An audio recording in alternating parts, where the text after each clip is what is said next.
Alvin, Kamara and Jameis Winston were the happy beneficiaries of the Seattle Seahawks' many mistakes. Then it was rookie Brian Johnson's turn to make sure the New Orleans Saints got the win they needed to keep pace in the NFC South. In a game like this where things are close, things get a little ugly towards the end. It builds confidence to be able to come into a game like this and close it out the way we did, Saints defensive end Kamara Jordan said.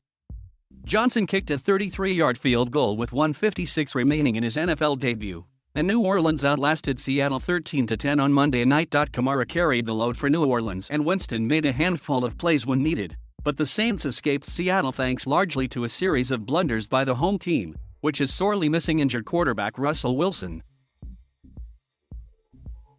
Two of the Seahawks' biggest mistakes came on New Orleans' deciding drive when Seattle was flagged for roughing the passer and jumping offside on a long field goal attempt.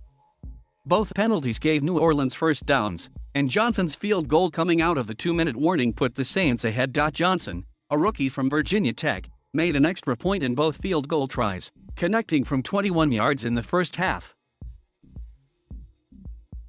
It was tough trying to see what the wind was doing because it was changing constantly throughout pregame and the game itself, Johnson said. So just stick with my plan that I had coming into it and really focusing on just hitting my ball and hitting good contact that will cut through the wind. Geno Smith made his second start at QB for Seattle since Wilson suffered a serious finger injury in a loss to the Rams. The backup hit DK Metcalf for an 84-yard touchdown in the first quarter but went nowhere when the Seahawks had a final chance to tie or win.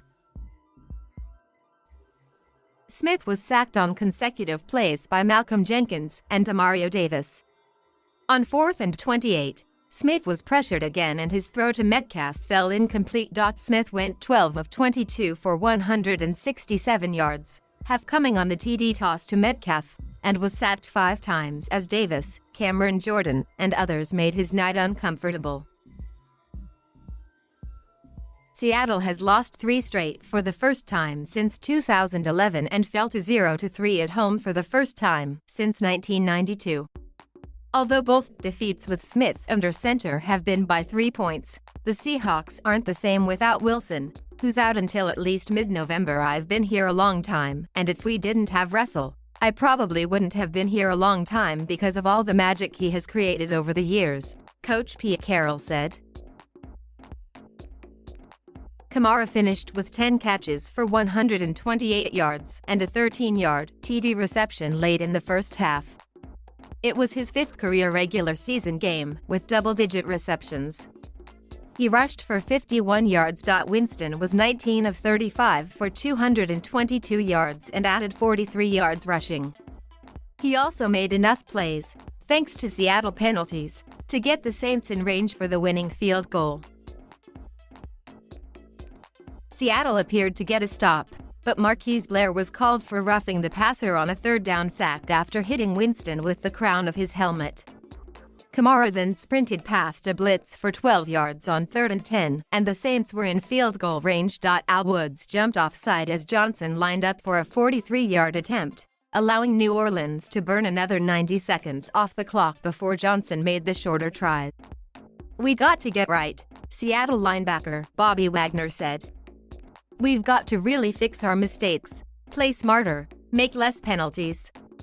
Seattle's Jason Myers missed a pair of field goal attempts from 44 and 53 yards, the second into the open end of the stadium after Smith took another costly sack. Myers made a 50-yarder. Kamara had 21 touches on New Orleans' 39 offensive plays in the first half. He was mostly ineffective on the ground, but Seattle couldn't slow him down in the pass game. He already had 108 yards receiving by halftime. 4 of his receptions came on the final drive of the half when his 31-yard catch and run out of the backfield set up his 13-yard TD catch and a 10-7 halftime lead. Every game has a life of its own, so that was just the flavor of this week. Ended up getting a lot of touches, Kamara said. Former Seahawks QB Matt Hasselbeck was inducted into the team's Ring of Honor at halftime. Hasselbeck, who played for Seattle from 2001 to 10, held most of the team's passing records until Wilson's arrival and led the Seahawks to their first Super Bowl appearance. New Orleans starting left guard Andrus Peat injured his shoulder in the first half. He briefly returned but left again late in the second quarter. Blair suffered a serious patellar tendon injury to his right knee late in the fourth quarter. He had major surgery on the knee early in the 2020 season. Saints host Tampa Bay on Sunday. Seahawks host Jacksonville on Sunday. Thank you for watching. Please subscribe.